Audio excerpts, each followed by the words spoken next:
a invenção dos bancos comerciais.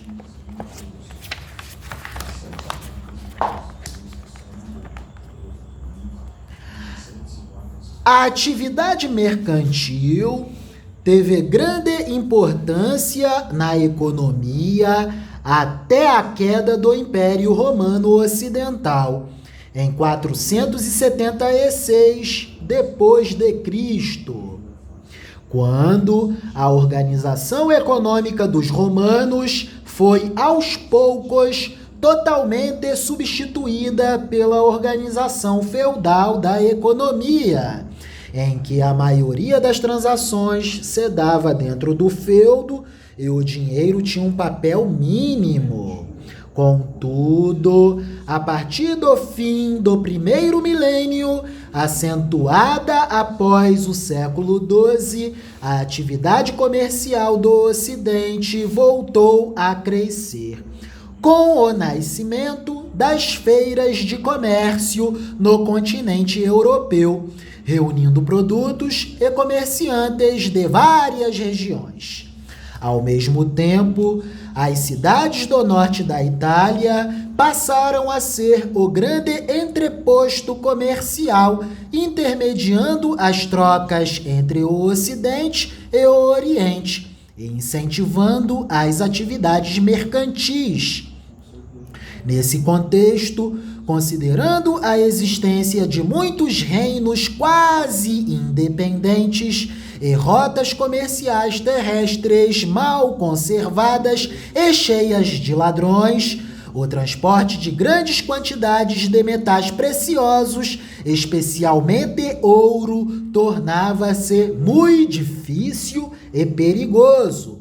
A solução dos comerciantes foi criar documentos que representassem o valor desses metais, permitindo assim que as transações comerciais se efetivassem sem a necessidade da movimentação física das reservas metálicas.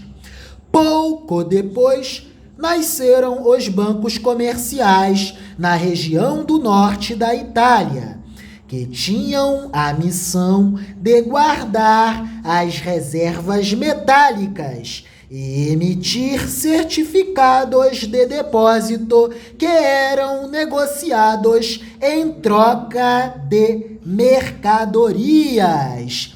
E estamos assim no correr do século XVII, século XVIII e caminharemos para a Revolução Industrial. Por favor, amado jovem GY, ao texto, abordagem histórica. Analisaremos aqui como se deu o surgimento das primeiras organizações empresariais e qual a sua evolução histórica até o atual estado das coisas no mundo empresarial. Nossa viagem pela linha do tempo inicia-se com o surgimento das primeiras e rudimentares organizações com fins de produção e lucro. A história mundial presenciou duas grandes e importantes revoluções industriais ocorridas a partir da Grã-Bretanha.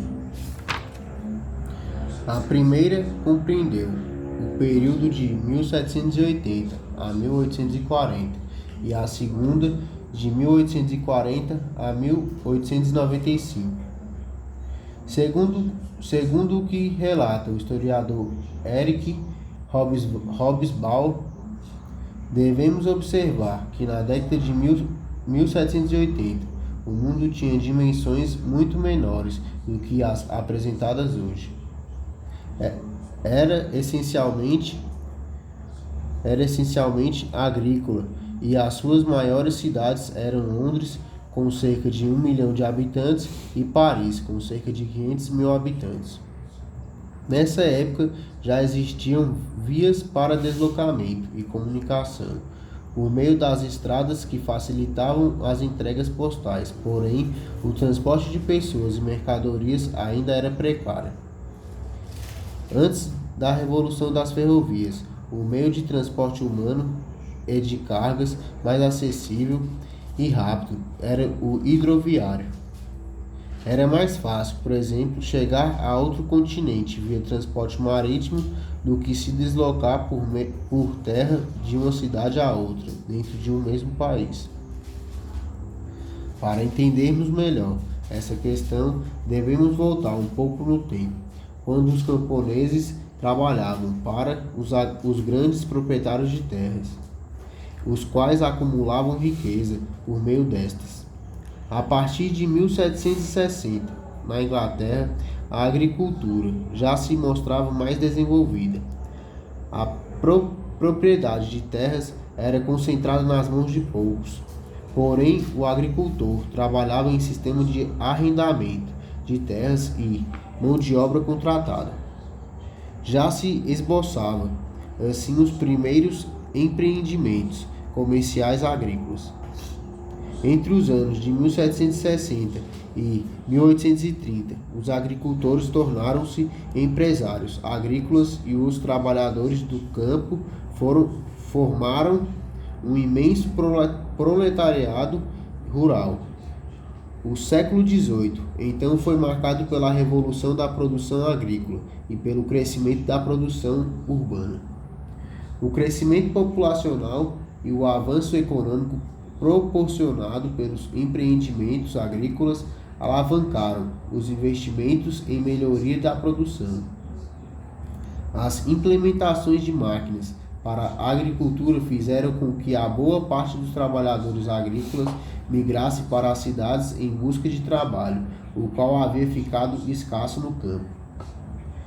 A primeira revolução industrial foi fruto da evasão do homem do campo e da mão de obra dos artesãos, os quais passaram a vender a sua força de trabalho para os proprietários das indústrias, que eram, a partir desse instante histórico, os detentores dos meios de produção.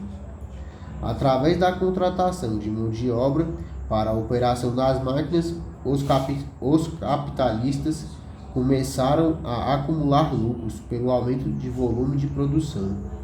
E o imenso início da sistematização, da padronização do trabalho, que aumenta a velocidade da produção por dividir as tarefas em pequenas subtarefas.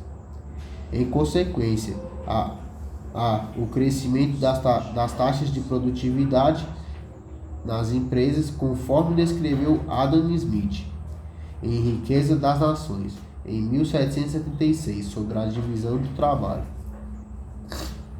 Continuando nossa caminhada histórica, chegamos ao período de 1840 e 1895, chamado de Segunda Revolução Industrial, no qual o capital gerado pelas indústrias ultrapassou as fronteiras da Grã-Bretanha, levando o crescimento a diversos países próximos.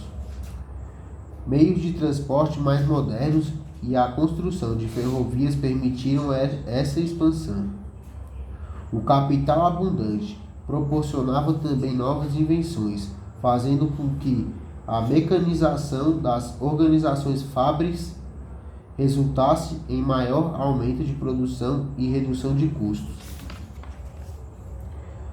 Como consequência da Revolução Industrial, as empresas cresceram de modo desorganizado.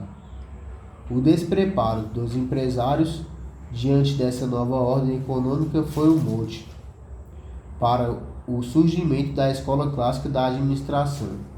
Esta foi formada por duas correntes: a administração científica, cujo precursor já citamos foi Taylor, e a teoria clássica, elaborada por Henry Fayol, 1841 e 1925. Maravilha, jovem GY, muito obrigado pela sua leitura. Vira a capa desse belo livro. Maravilha, ferramentas para a moderna gestão empresarial, teoria, implementação e prática.